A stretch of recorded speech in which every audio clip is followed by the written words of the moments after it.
My brother returned after going missing for 4 years. If he really came back, I'm in huge danger. Part 2.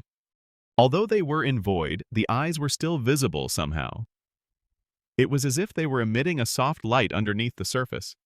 They were glassy and glazed over, completely lacking blood and life. He was still wearing the same shirt and pants he went missing in, and the stain on his shirt looked menacing in the light.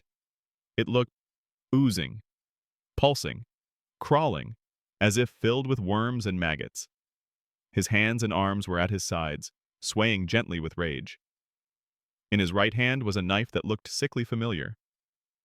I knew that knife all too well. He moved his arm to hold the knife above his head. He lunged toward me from the end of the bed. Before I could form any words or cries for help in my mouth, and just as the knife was about to plunge into my chest, I woke up. I jolted in my bed, sitting upright, blood pumping with icy cold liquid coming from a heart frozen in terror. I felt cold and hot at the same time, feeling nauseous and shaking everywhere.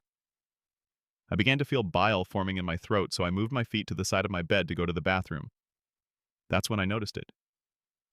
There was that knife lying on the floor. And the lamp? At the foot of my bed.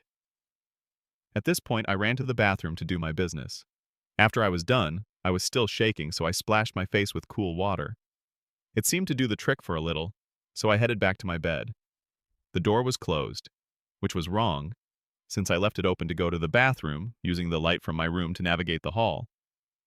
I walked in to see him back in my room, this time sitting on my desk chair next to my bed, twirling the same knife on his fingertip.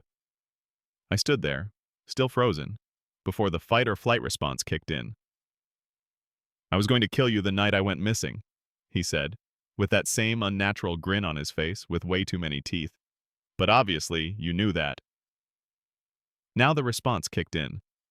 I hightailed it out of there and slammed the door shut behind me to buy some time, as I heard something inside the room shuffle to its feet.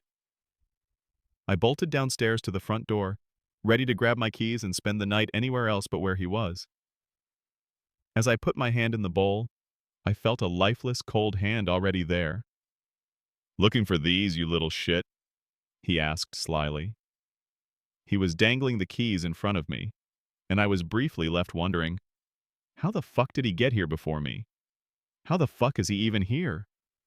The thought took only a nanosecond before I ran for the back door, prepared to make the journey on foot. I pushed out of the door and started to run for the woods. Yeah, I know that's a horror cliché, but it's what I did. I heard the door open behind me and knew he was close on my heels. I felt the familiar déjà vu feeling as I realized the events were almost exactly the same as the night he went missing. He chased me then, too. He didn't have a knife then, though. He thought his fists would be enough. He was wrong. As soon as I stepped into the boundary of the woods, where the fateful event occurred, I turned around to see that he wasn't chasing me anymore. Instead, the knife lay on the grass in a pool of blood right outside the woods. Because that night, I had the knife, and I finished the job.